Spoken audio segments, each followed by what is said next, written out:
Now, I want to repeat I think an example we discussed last week.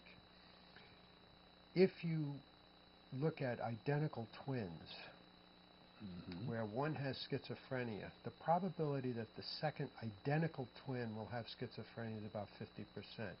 The interesting feature of that, the interesting data, is that 50% won't. So you need an environmental condition to turn the key. Something triggered it. Triggers it. They both have the predisposition, is what you're saying. Well, if they're identical twins. But yes. but one of them was triggered and the other one wasn't. Bingo. Yes. Now, chronic fatigue, usually what you have is a deficiency in the back of the brain and some dysregulation in the frontal cortex. So you're a sitting duck. You are not equipped, you're inefficient, I should say, at self-quieting. You have poor sleep quality. And one of the triggers for chronic fatigue and fibromyalgia is emotional trauma.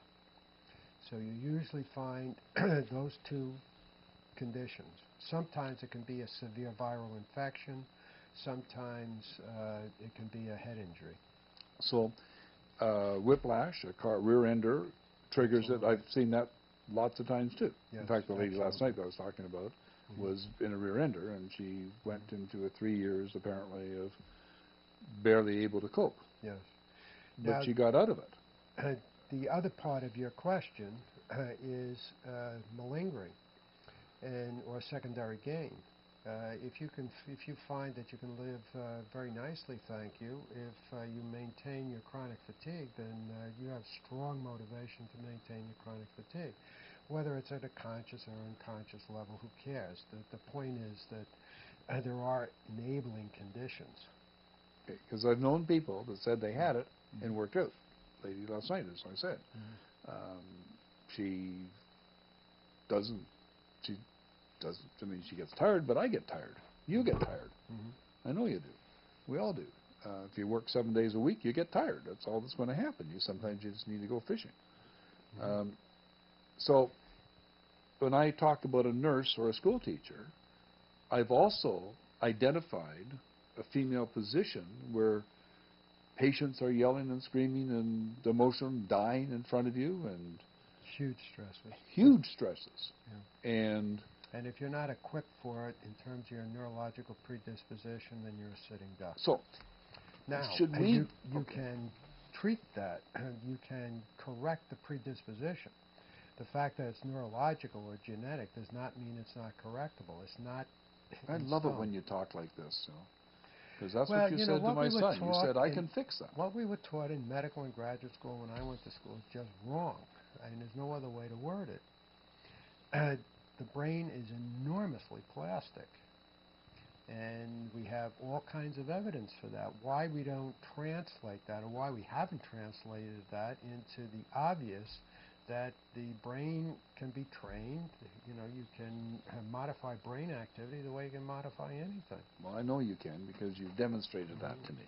So let me ask another question then. Does that mean that if you got 20 students in a teacher's class where they're learning to be a teacher, that they should all get a brain scan, and you can say, this teacher's she needs her brain brightened, or she needs the slow motion back here, speed it up a bit, or she needs to be slowed down here somehow? Can you do that? Absolutely.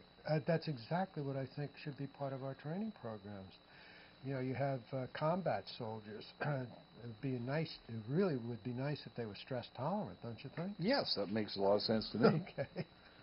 Well, we can identify those that are vulnerable, and we can put them on a training program and make them more stress tolerant. Doesn't mean that they're not going to. Okay, I'm going to just do something that would sort of involve Terry a little bit in that too. That men and women react completely different to screaming kids. Is that something you can identify in our brainwaves? There are differences between male and female processing of information, yeah, and they're very interesting. Because, kids can yell and scream, and I don't mind screaming kids in the background. Mothers get really upset with screaming kids in the background. Is it a mothering incident that they got to go fix it? Oh, of course. Sure. A good thing, too. That's the way it's supposed to be. Yes, absolutely. Can you teach a man to care more?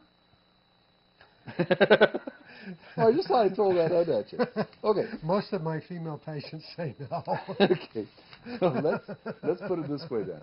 We have a person who has chronic fatigue syndrome. Yes.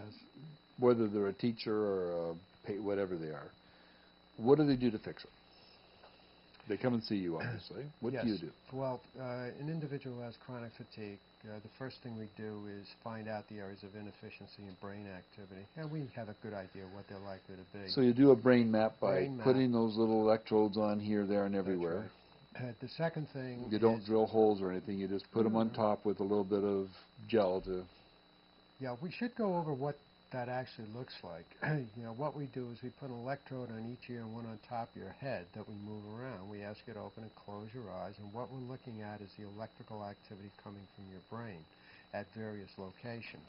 And these are the different spots, like That's you've got right. There are right 19. there and there and there and there. These are all the different spots That's that right. you put electrode on, and each electrode tells you something. That's correct.